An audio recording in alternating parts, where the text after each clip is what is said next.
Which one did I send out? Yeah, open this one up.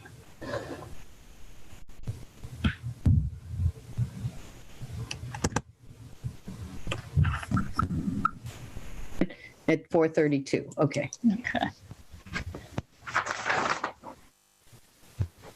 All right.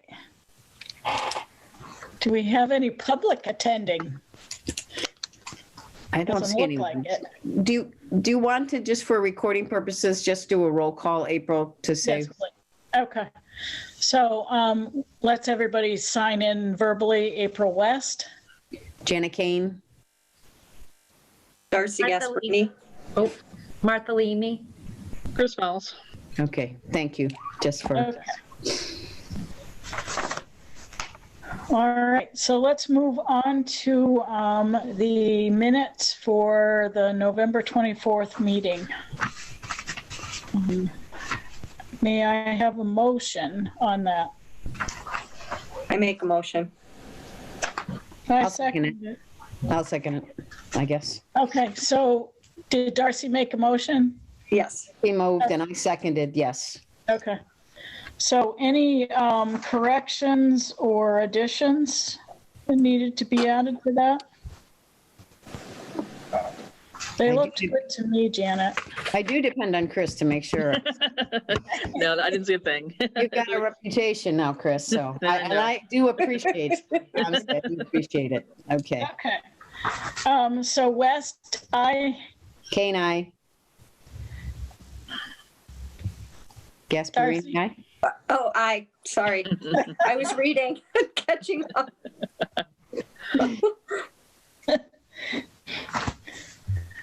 I did my homework, but that was yesterday. So anyways, yeah. All right. So I did not have anything really to put on the agenda. So Martha, I'm going to let you take it over. I don't have much. Much of it, I think we'll discuss after pertaining to classification. Did you get my email, Yes. April and Yeah, Darcy? I'm just looking at it now. I'm So gonna look and see. Okay. I do have, it got lost under some papers, but, oh, Is this okay? okay. I didn't know what happened. Yep. You figured yeah. I left it open so I could bring it up for discussion. Yeah, that's from the state. Yeah. Are there any, do you want to discuss this tonight, or like the directives or anything, or you want to save that to another meeting, or? It's up to, I'm throwing it out there to April, what she oh, wants. okay. yeah, I mean, since we're going to go into a select board meeting on this, maybe we should get prepared for that, right? Yeah, and then there's the presentation that Martha sent out, that the one pager that is for tonight as well. Have you seen that, April? I'm just pulling it up now. Yeah, that just came. If that's more pertinent, I mean, I was going to do that under old business or whatever, but do you want me to pull that up instead? No, let's deal with what you have on the screen first. Okay.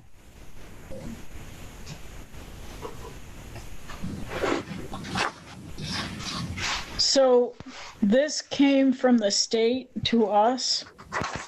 Yes. Okay.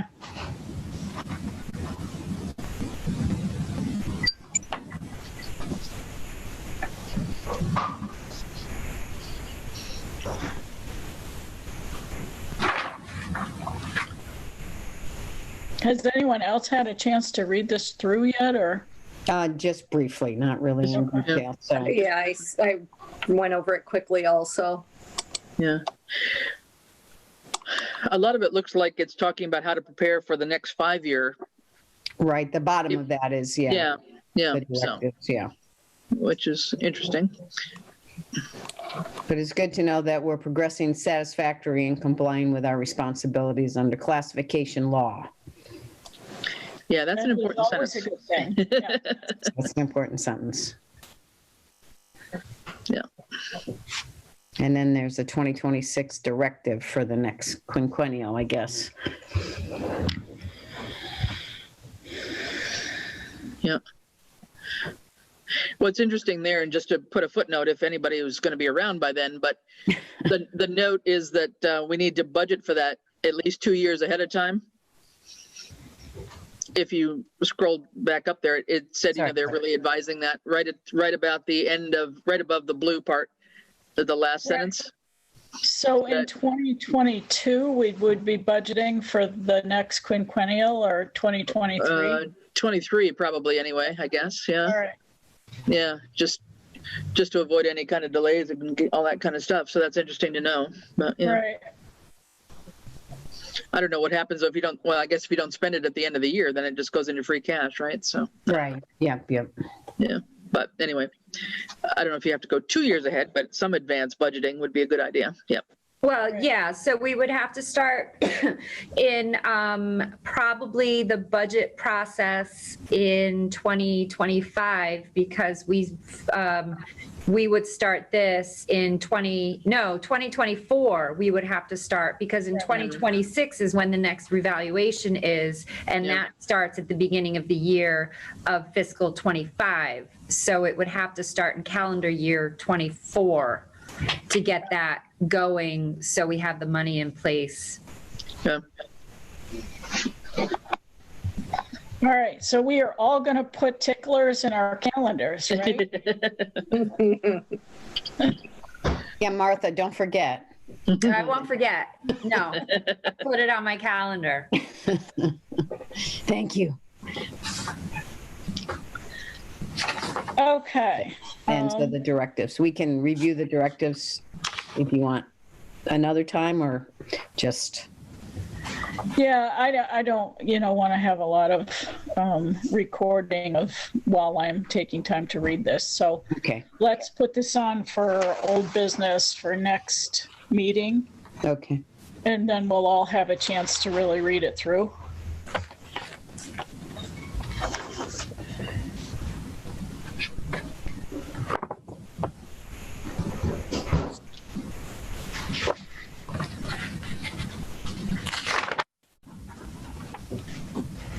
Okay. I'm going to stop that share, and you want me to bring up the one for today then?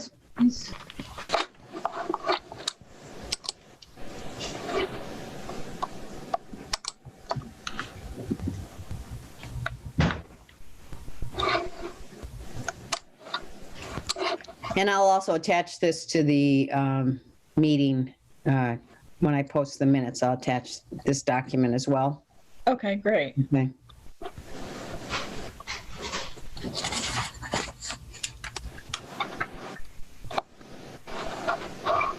Okay, Martha, so how is this going to happen tonight? I don't know. Doric has done them in the past, so I'm not really sure how it starts. Okay. Typically, I mean, I don't know that we've gone into much detail about anything other than the current tax rate. I mean, we really have not touched on the minimum residential factor. I guess we have, but the open space, the residential exemption, and the small commercial exemptions, we really, haven't acted on or made any changes to over the years. So is there do you have a legal explanation of what those mean, Martha? If you read it, it does explain what they all are. Oh, down further, keep going? Is that what you're telling me? There's 3 pages. Oh, yeah, so keep going down, yeah. Selection of a residential exemption. Residential, the open space.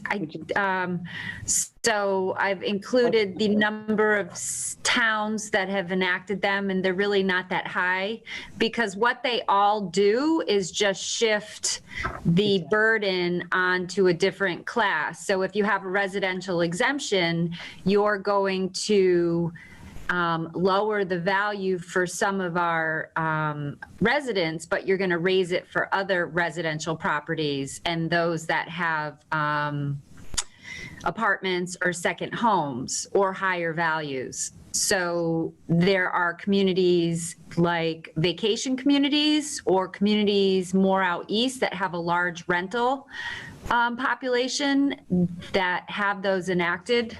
17 of 351 communities have enacted the residential exemption.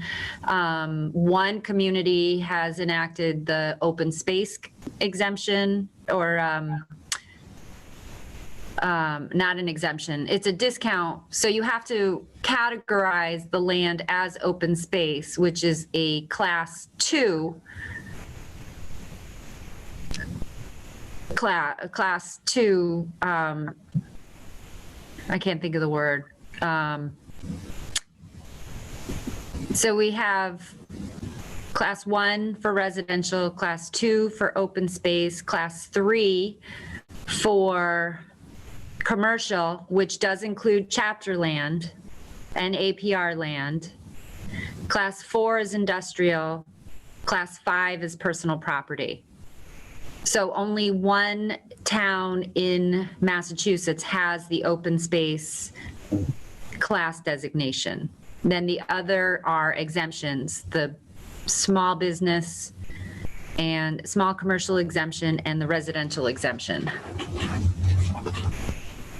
So all they do is shift it. It doesn't increase the amount or lessen the amount of revenue.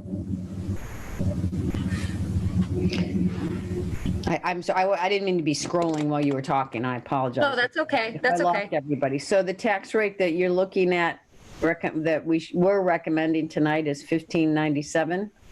Well, that's, we're not recommending the tax rate. What we really should discuss is, it's not the job of the board to Right, say right. what they are to do, but, you know, you can recommend where you want to go. So if you keep a residential factor of 1, that means you will have no split tax rate, because if you look, we only have a commercial, industrial, personal property percentage of 6.5, which is, that is all we're getting in. I can't, I feel dyslexic. Where are you on? Can you tell me where you are on the page so I don't? So if you look at the class beneath the cursor, there's class, total value, and percentage by class. Yep. So Okay. I so think I'm you on the can right- assume the residential class makes up the majority of our revenue. And then I have the total, the commercial, industrial, and personal property is abbreviated as SIP. And that only is 6.5% of our total valuation. So for a split tax rate, you would be lowering the tax rate for residences, but raising it for a very small percentage of commercial, industrial, and personal property. It really just makes no sense to have a split tax rate. We have hardly any commercial base. So when you say, if I could ask the question, 110 out of 351 Massachusetts communities, so those are all different size communities? Yeah. Yeah. I can list some of the communities if you'd like to know. So it would probably be more of the communities that have larger amounts of commercial property versus residential.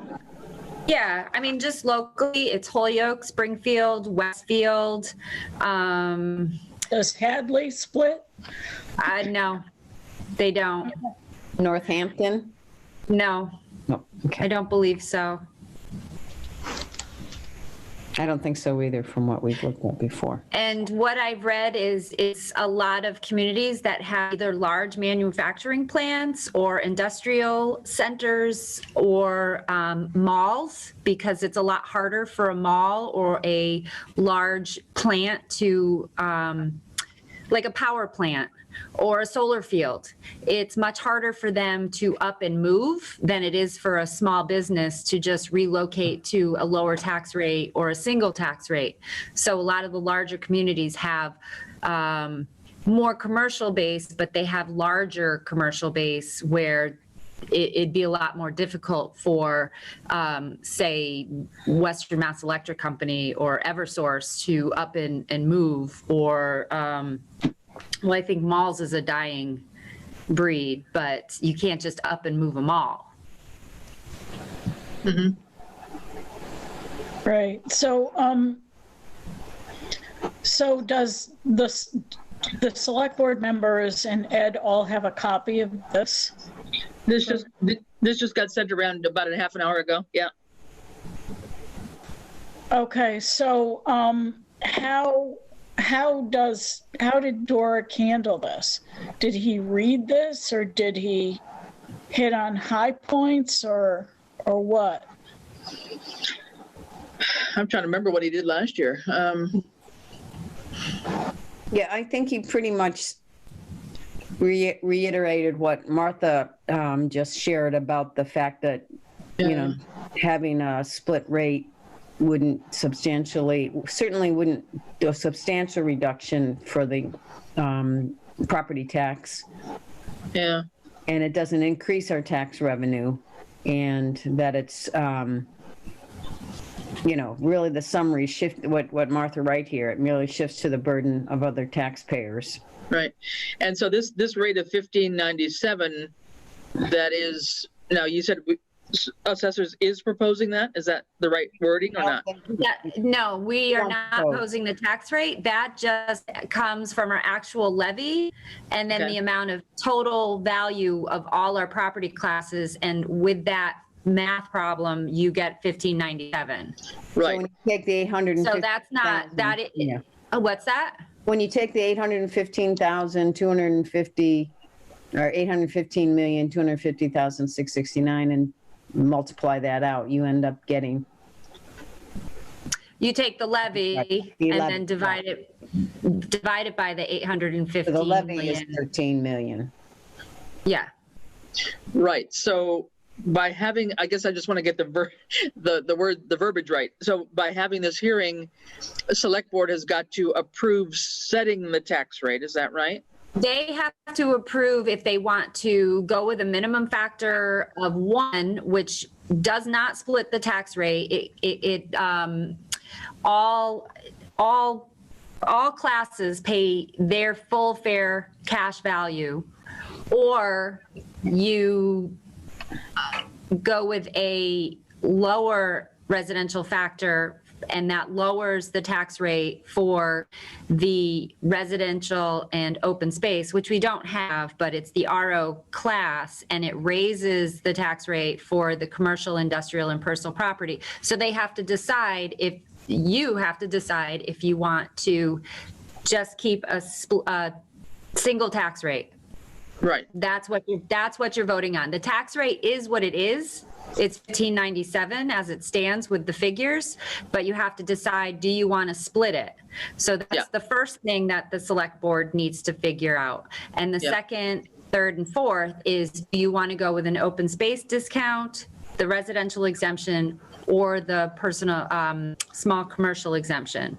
So it's up to, well, it's not up to, the Board of Assessors can discuss it and come up with what they think, and you as the liaison can, or the board, April as the chair, can say, I recommend, or we recommend not going with a split tax rate, not adopting any of those exemptions, or. Yeah. So it's really deciding, do you want a split tax rate, and then the other things will follow. Yeah. So just back on the open space one, because I would assume people would think, well, we have a lot of open space, just being a devil's advocate here. You know, we seem to have a lot of open space. Why wouldn't we do something with this? So what's the argument about this one? Well, it can't be publicly owned, so it doesn't cover our public lands. It cannot be in Chapter 61, 61A, or 61B. And you know, I was looking for more information because I know and knew that question would come up. There's not a lot of information. I just know that it's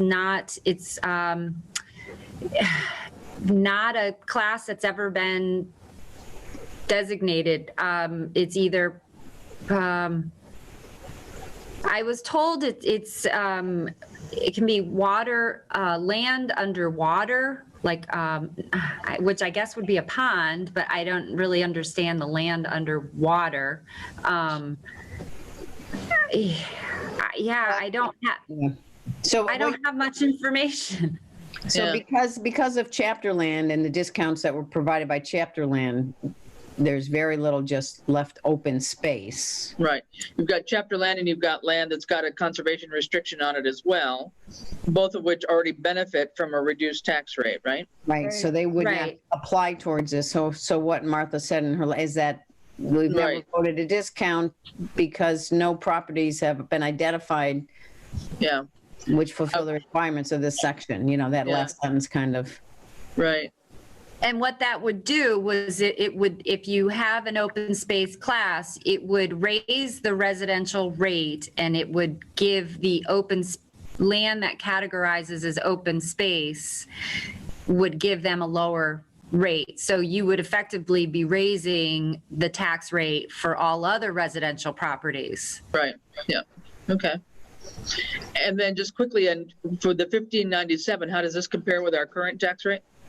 We are at 1582 for FY '21, $15.82. So does this include our Prop 2.5? I mean, I guess, once that is that all inclusive for this, the automatic 2.5%? Yep. Yeah. Our values didn't go up that much and they didn't go down. So we're pretty much staying the same. We just added, I can't do math in my head right at the moment. I mean, I think the key thing is setting a tax rate for the community, whether they want to split rate or not. And everything else is Yeah. nothing that we've ever done in the past or ever voted to do in the past.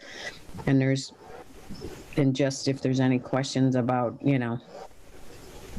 it doesn't give us any more taxes or any less taxes. It just shifts the burden Right, around, and there's not, it's nothing other than the only one that 110 out of 351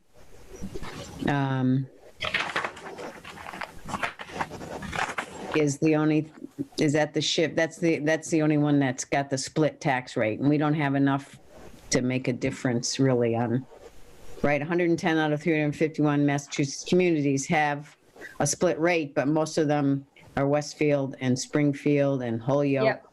West Springfield, Taunton, Worcester, Pittsfield, Agawam.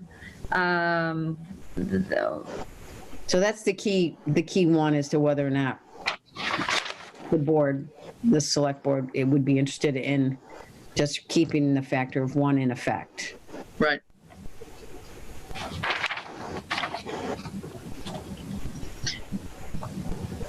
Okay, and then how does the board feel about the other exemptions then? I mean, in my opinion, it doesn't make sense to do open space when we don't have any real identified properties Right. that would be eligible. And if 1 out of 351 communities, they benefit already from chapter and APR and other restrictions. So I would not support that discount. I agree. Yep. How Okay. do you feel, April? I feel the same way. So, I mean, if they want to take it out of chapter and then so we can give them an open space discount, but I don't think it would be in their benefit to do that, or right. APR or anything else. So And I think you would have a lot of residences pretty unhappy that a very small group would be getting a discount through open space and their taxes have now gone up. Right. Right. Yep. I mean, they already absorbed the difference with the chapter land discounts. Yep. So a residential exemption would be if the property that I would be paying taxes on as my primary residence, I would get an exemption because it's not a second home or a big apartment or something like that. Is that how I'm reading that? Yeah. Well, it would be that your property might be a little bit less, April, right? But those that are in apartments would just shift, make theirs higher, right? Right, but again, we don't have the percentage numbers. Right. Yeah, if we had half our rosters were second luxury homes on a lake or something, that might be different, but. And also, as Martha says in the last sentence, they tend to be communities with a large number of apartment buildings like Boston, Brookline, Cambridge, Chelsea, you know, I mean, Yeah, so we don't really fit into the value of that exemption. so how does the board feel about that one? We would not recommend that one as well, correct? I would make a motion not to recommend that. I would agree. Yeah. And just so there's 17, it's Somerset, Tisbury, Barnstable, Truro, Wellfleet, Brookline, Hopkinton, Watertown, Everett, Nantucket, Provincetown, Cambridge, Chelsea, Malden, Boston, Somerville, and Waltham are the communities that have enacted a residential exemption. Okay. Yeah.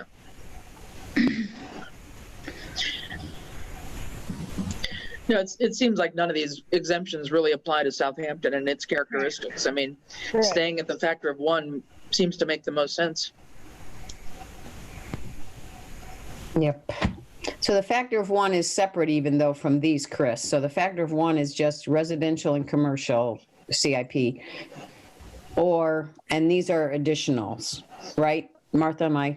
Yes. So staying at 1 is one decision and these are 3 separate. Yeah, I think the main one is, do you adopt a residential factor of 1? And then after that, you decide on the other 3. That's the main thing, because that's where we adjust the tax rate. So I don't know that we made a motion as a board. I'd like to make a motion that we recommend staying with the factor of 1 on the residential.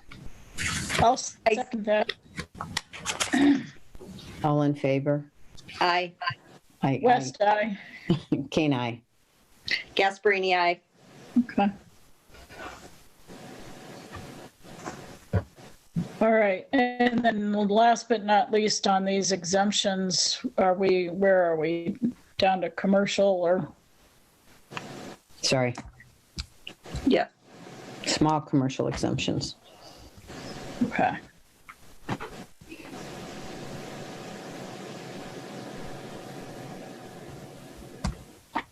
So again, the board is not recommending that because it doesn't apply, right?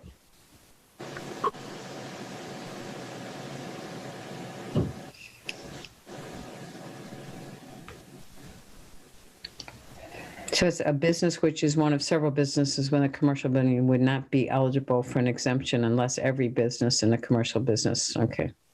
So we wouldn't recommend that because they have the same tax rate as residential, right? Right. So again, to reduce their tax rate would only impact the residential and other larger commercial. I mean, we have,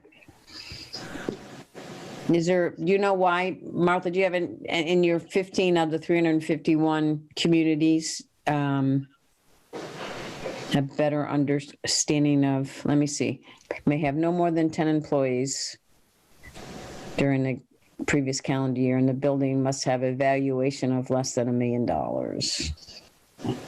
And this would be on the value of the property. So if you rent, like Rizzo's, they would all have to qualify. That's the owner, Red Rock. They would all have to qualify in order for him to get the exemption.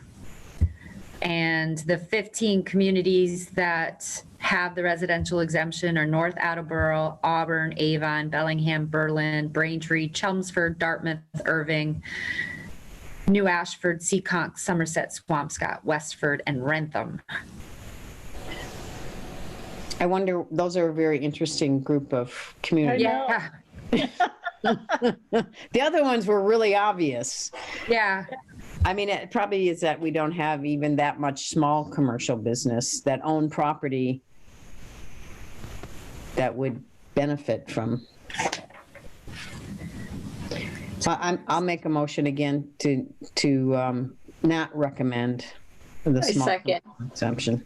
Okay. Okay. All those in favor? West, aye. Kane, aye. Gasparini, aye. Okay.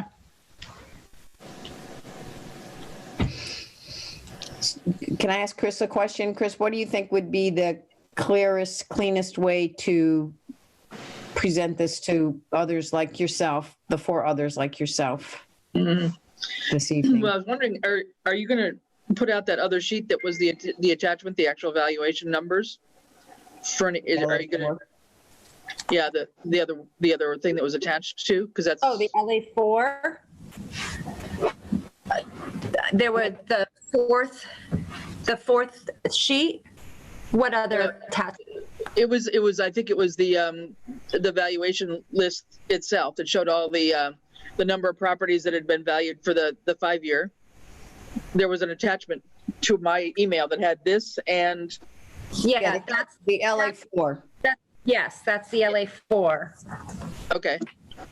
Yep, and that's where all those figures for the class, total value and percentage. Right. Well, the percentage on that. That's where that.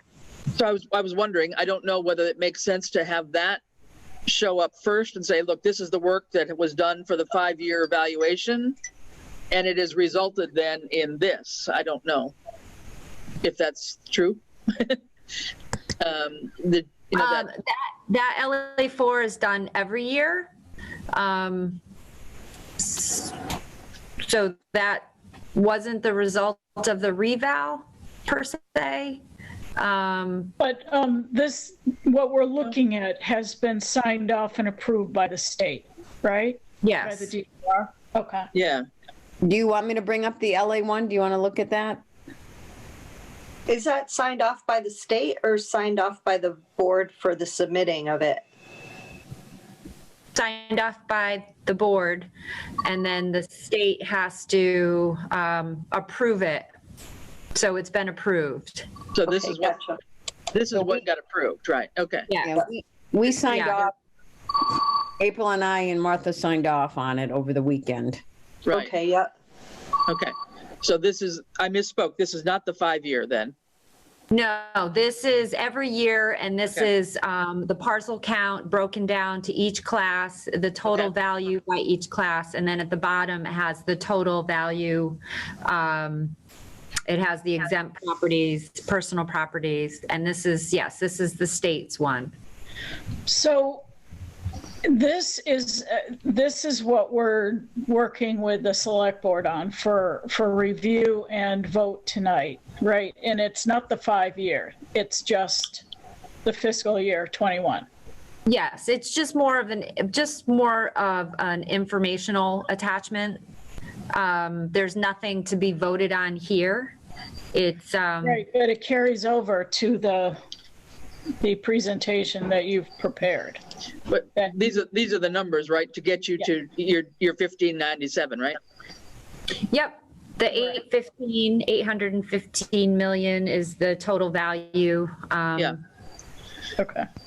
So I was just thinking it might be, I don't know how this is going to run, but it might be useful to show this and just talk it through and just say, what that means in terms of the residential property values up there. I don't know if somebody's going to ask you what 102 and 104 mean, et cetera, maybe. But I mean, this would just show how our town is laid out from, the different properties, the number of properties in chapter, for example, the different parcels that are out there in the different categories. It would just give people an overview of what the town looks like, resulting in your 800 million figure, which then would lead into your second sheet saying, based on that, you've seen that there's over 700,000 or 7 million, whatever, 700 million, what? Something, 700 million in residential properties, and therefore, that's why, the recommendation would be not to split the tax rate, right? Something like that? Yeah. Yeah. Martha, are you going to be at this joint meeting at 6? I will be. Okay. Yeah. So when the questions come up, like what's 103 and 109, you'll be able to answer those. Yeah. Yeah, I mean, I think that a lot of the information that is on that spreadsheet, Martha has under the residential factor information, I guess, she where does. it talks Yeah. about I just don't want to give out so much information that's going to add more confusion, and maybe Chris, you're a good, we have the summary on Martha's sheet. If you think this will add value or confusion becomes my question, I guess. Okay, yep. And I'm not saying that they couldn't figure it out, but Well, and then the alternative would be to start with that sheet that you had up prior, and then if questions lead to looking for more detail, then that could come up as the backup documentation. Maybe Sure. just focus on what Martha's prepared for tonight then. And then I imagine Ed would put up the thing from the state saying that everything's hunky-dory with the classification. Yeah, he's going to have to do the sharing because. Yeah. I mean, this is the only thing on the agenda, and I know for a fact that nobody's planning on it being longer than about 45 minutes, so. Yeah. But that's about 30 minutes longer than we're planning. That's good. My Lots of money. understanding, they're pretty, they're pretty simple. There's not, I think last year there was some questions, but John Martin has been through this many times. I mean, he's the longest running select board member, correct? Yep. Yep. So I've been stressing about this because I know the questions, the open space, the residential exemptions, thinking, would that help our seniors? So I redid the form. But again, the more information you get, the more questions that really you start focusing on things that just aren't relevant to this community. Good point. The bottom line is it's not going to raise any more money. It's just going to make other classes pay more than others. Yep. And Okay. so Then I would say go ahead and do what you were planning, which was that form that you've written out, and have the numbers chart in the backup in case it's necessary. But we may not even address that at all. We may not need to, period. I mean, I think it's pretty straightforward then the other way. I just have a quick question, Martha. So yeah. now the veterans get a discount, low income residents get a Exemption. discount, all that. That's separate from all of this? It is, yes. Those Okay. they're separate. They're the statutory exemptions, which are based on individuals that qualify. So veteran, senior, blind, and surviving spouse. Yeah, there's not a lower income, I don't think, right? There's aged and infirm. Right. But yeah, these affect classes of properties. Okay. So that's not Like anything to do resident- with this. No, it's confusing because they're exemptions, and yeah, this affects whole groups of properties, whole classes of properties, where the exemptions just apply to individuals.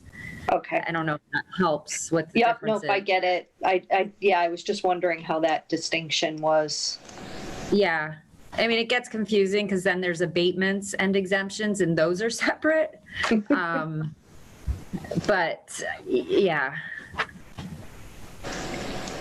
I'll eventually understand all of this. Darcy, we're There's also. a lot. Yeah, There's no guarantee to that, Darcy. Trust me. just when we figured it out, they'll change it, so.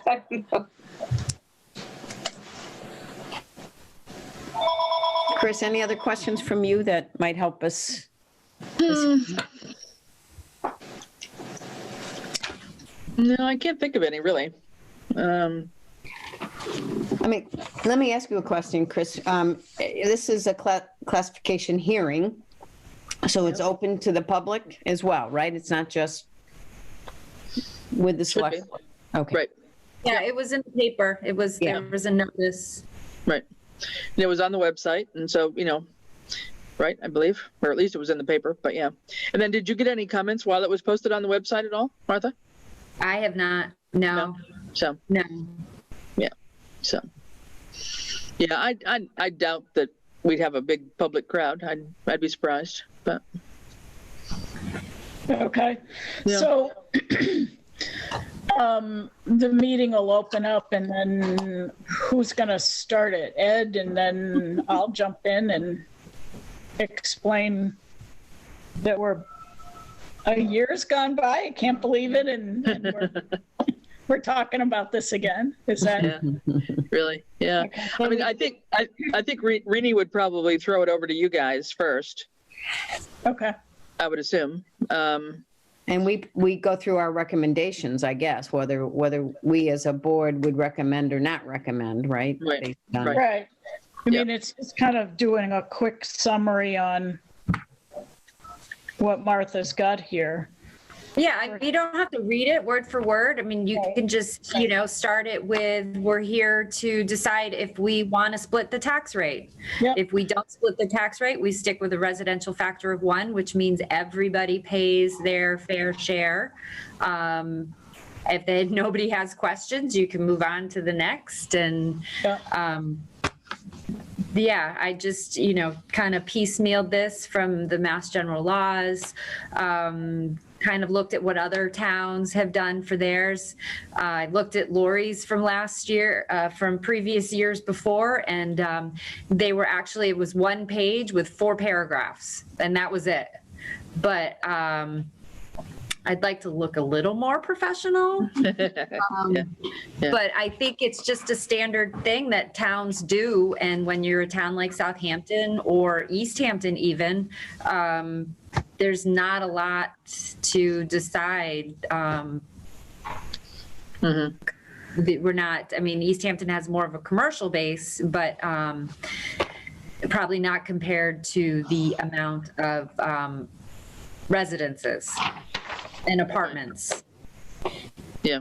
No, and I think the sort of the misconception in a way of here is that, well, if we bring in more businesses, then that's going to help our tax rate. So, I mean, I think that's the missing understanding from people is that Right. it really doesn't matter right now because we've always been at, the same tax rate for residential and commercial. And until we see some, real value to splitting that rate, it really doesn't make any sense for us to do so. But the tax levy doesn't change, right, Martha? Regardless, even if we had a split tax rate, I mean, our revenue. Right. No, you're just shifting it. Exactly. So if you had more businesses come in, you could have more revenue because now you're not, the argument between not having family move in and putting kids in schools, you're having just a business. And then if we have more businesses, we can actually have designated land values for commercial. We just have such a small commercial land base and industrial. But I think it's important to start looking for the future and trying to have more commercial come in, but you don't want to split a rate and have whatever commercial that is here move to Easthampton or Northampton or Westhampton even, on 66 or, commercial helps the residences. Okay. And so, like, for example, there's the big sign out in front of Harley Davidson now, the sale is pending. So Yeah.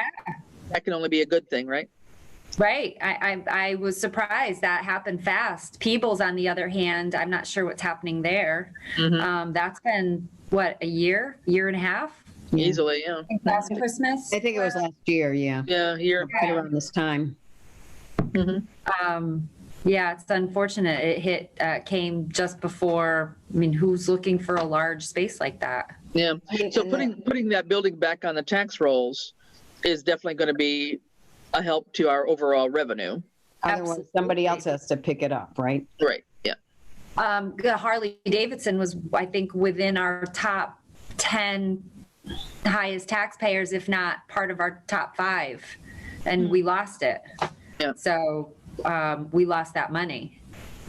And we lost OPA or JPs or to a non-taxable entity. So Yeah. now we have to make up for that tax. How do we, well, we didn't talk about that, no, John, how does that get distributed then? Since we don't have that, then people's taxes have got to go up because we have a hole.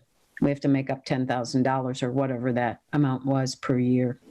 Right, just gets divided amongst the residents and, against the rest of the tax base. Yeah, yeah, Yeah.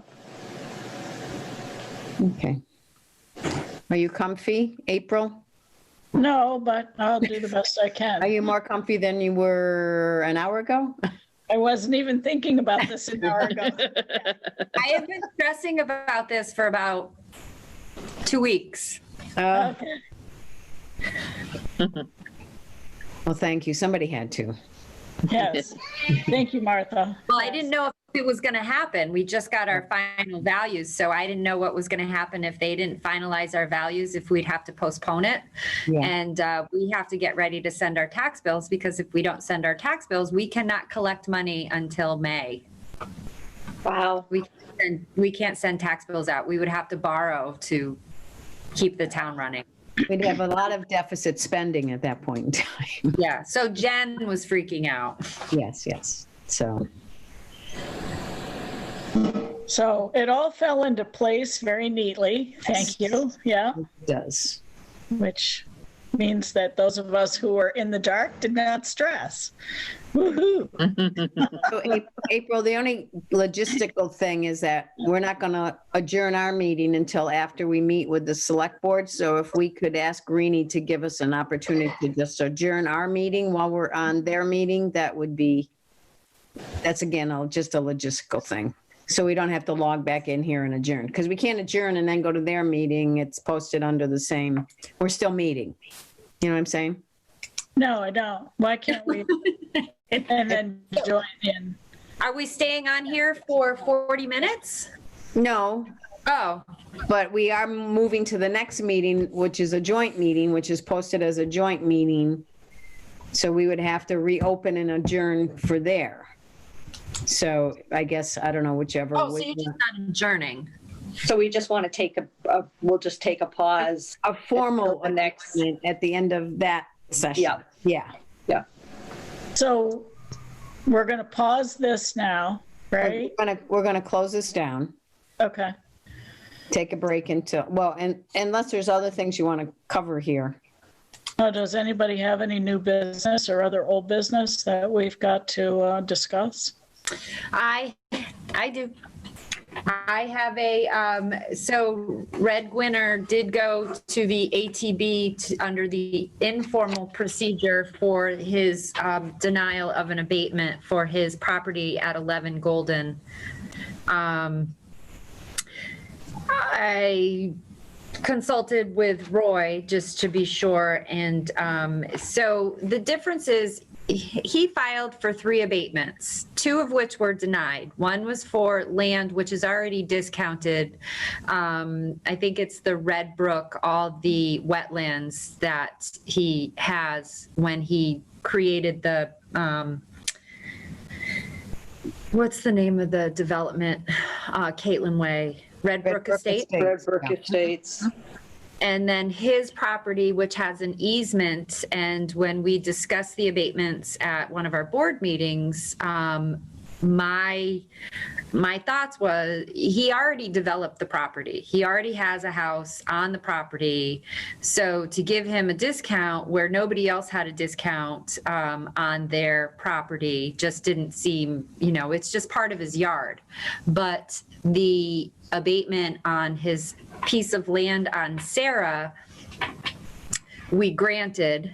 It has the same easement. Now, when you go to the ATB, you typically can't take a land value and dispute that, but say my house value I'm okay with. It's really what the total value is. So Roy thinks that, that's the case, that it's just letting things be, and it's really up to Red. And I'm going to need some signatures so you can look it over individually when you come in, or I can scan it and email it to you to look at. I'm not sure if that's appropriate, but I'm not sure. But I do need 2 signatures. So if you're able to come in tomorrow or Thursday, you can look it over. So I just wanted to let you know that we have that, and I think we just need to wait until we get a date. So he filed informally, and then we're actually going to have an ATB hearing on this?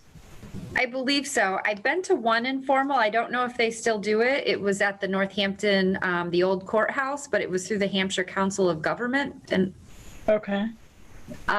So its notice is hereby given that, I'm just going to call him Red, filed a statement under informal procedure on June 16th, 2020. A copy of the statement is enclosed. All papers and correspondence in this matter should hereafter bear the caption Edward Gwinner. No further pleadings are required under this informal procedure if the appellee intends to offer no other defense than this property was not overvalued or was not properly classified. Otherwise, the answer must be filed within 30 days of the receipt of this notice.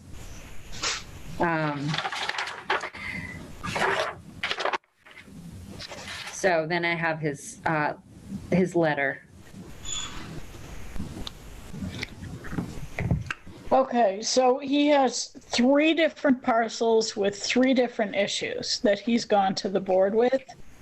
Only one. The one is his house. Okay. That's the one he went to the ATB for. Okay. And how big is that parcel, and what is the discount he's looking for? So the parcel is 1.254 acres. He built his house on it. It has a proposed access and drainage easement. So he doesn't state the amount that he's looking for.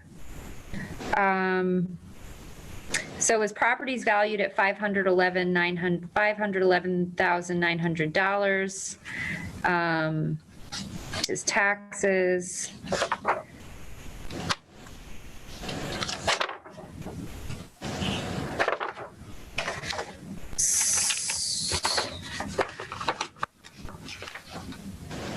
How does that break down between house and land? So the house was valued at $400,000 and the land was $111,900.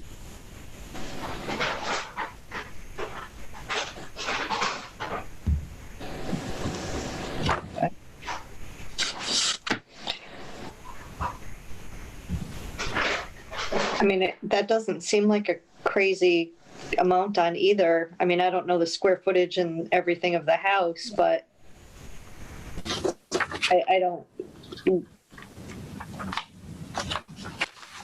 Is it higher than anything else in that neighborhood, or? Two.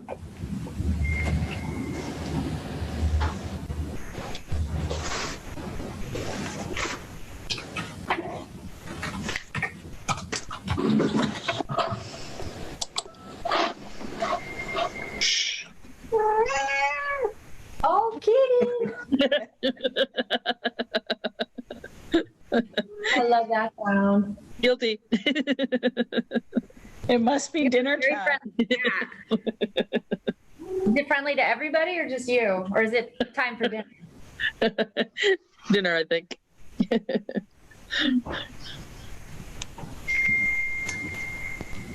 So let's see. We have 270,600, less than an acre.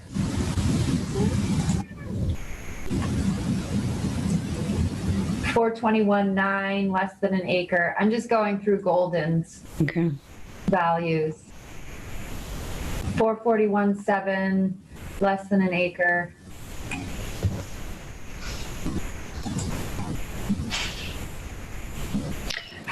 $498,100, less than an acre.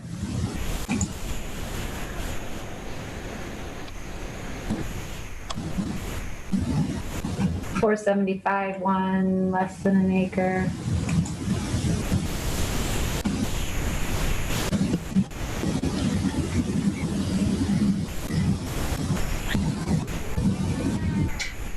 $480,000.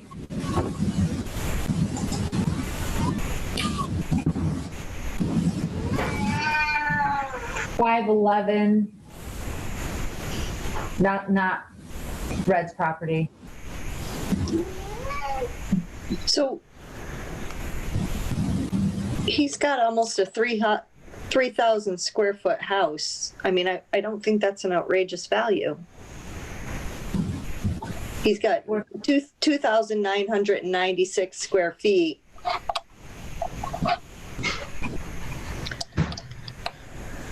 I just don't, built in 2004, I don't really get like what his argument would be.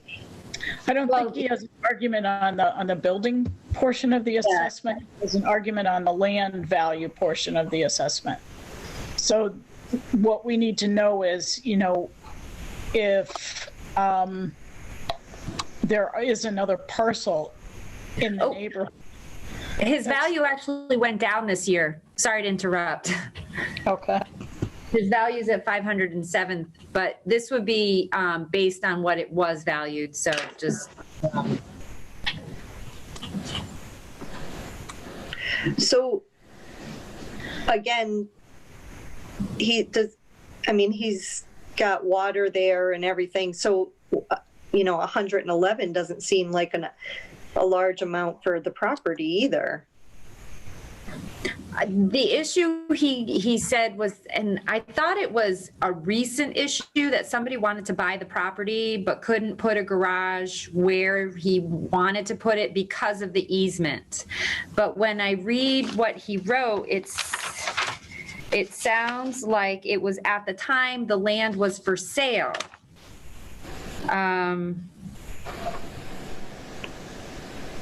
Before I built my own home, someone was interested in purchasing the lot, but the house plan he wanted wouldn't fit due to the easement. So my question is, why did he not file an abatement when it was just land? If he couldn't sell it because they couldn't put the house they wanted, that would, to me, would have been a reason maybe to get an abatement granted. But he built a house, and now he has a total value at the time of the abatement of $511,000. And the ATV, what I've been told, only looks at the total value of both land, house, outbuildings, extra features. They don't separate the two. So if we can stand by our value of $511,000. And it sounds like with the rest of the neighborhood, that's very doable, because there are other properties, maybe smaller square footage, but also very close to this value, right? Yeah. Okay. Right, and it's not like the easement, he had to build a tiny house that, his house is a substantial house. I have an easement on my property. I would never think to do an abatement for it. a drainage easement. I mean, I looked to make sure that there weren't other properties that were receiving a discount on their land because of an easement. I did not see any, whether it's a Western Mass Electric Company easement or I couldn't find any other property that had an easement. Now we have Sarah Lane that does have one, but it's hard to explain, but once you've built a house on your land, it's just your yard. And to have to build an outbuilding, you're now going to encroach your neighbor because of where your house is. And you had to build your house there, yes, because of the easement. But to put an outbuilding or a pool, you have to follow the same requirements as anybody else. right. You already have a house. And a substantial house. I mean, it's a large house. So it doesn't seem like that restricted staying in the value of the neighborhood. I could understand it if he could only build, a 900 square foot house and, he's being classified on that value of that neighborhood higher with a smaller house. But I mean, he's right along with everybody else in that neighborhood. So, yeah, I think, and I'm not sure if he did file. That would have been, I mean, if he built his house back in 2004, but maybe only after he couldn't sell it. I think that would have been the time to file an abatement, because now you have either documentation that you couldn't sell this property for either the price you listed it as because of the easement, but once you built a house on it, it's kind of yeah. And these are all the reasons we denied it to begin with. That was my explanation. I remember saying that, and I remember Doric, his face. Okay, that makes sense. Okay. All right, so we will get a date and a time for the ATB hearing. Yes. And this will most likely be in person or via some kind of virtual vehicle. My guess is, depending on the timing of it, yes. If it's 6 months from now, yeah. Yeah. Hopefully it'll be in person. It could be. Oh my gosh, yes. So. Anything else that you need signed, Martha? I do have a lien. Those darn liens, that darn chapter land. I do have a lien to be signed, and I have just an exemption certificate someone was requesting, and I figured if you come in to sign the lien, then you can just sign that, or I can stamp it. It's the application has already been signed and approved. Okay. And which category is the exemption? It's a blind. Okay. It's just the certificate he was looking for. Yeah. Okay. Good. Thank you. I'm free to come in Thursday morning if you need to. Tomorrow I'm booked up. Okay. I'll try to stop by tomorrow for you. Yeah, I'll give you a call tomorrow too, and on the Okay. way to the transfer station or something exciting, some exciting part of my day. Ooh. Yeah. Hopefully it's not too cold, because Jerry's really trying to restrict people from coming in with numbers rising. Yep. So Maybe- I would make arrangements with Lucy to quickly meet outside. There's not much to sign, so. Okay. And the only thing is that we need to review the documentation for the filing, so, Yeah, I can, yeah. okay. Okay. So Janet, you and I will figure out a time and maybe head over together tomorrow. Unless she's trying to keep the numbers down at one time. I mean, if we're outside though. Oh, if we can be outside, yeah, we can do that if it's outside, yeah. Okay. Yep. All right. Cool. Yeah, text me or whatever works. I don't think I have anything after my early morning workout, so. Okay. And the transfer station and the Parks Commission at 6, but I think that Martha won't be in the office then. At 6 in the morning or at night? Either one of those. Okay, so anything else we need to take care of here? Did everybody get Ed's other email with the link to the 6 o'clock meeting? Does Yeah. it make sense that we can't adjourn now and then meet there and we'd have to reopen the meeting there? So we just adjourn before we leave that meeting. Okay, So we don't have to come back to this one. okay. So we're putting this on pause? We're gonna, we're closing this one out and there's another one. Okay, Okay. Yeah, you've got a different link. You've got a different link to get into the other meeting, right? We do. Yes, yeah, Yes. different Yeah. one, so. Yeah. So I'm going to just, so All right. we're not adjourning, but we're taking a break yes. Okay. till we All go to right. the next meeting, See you so. all.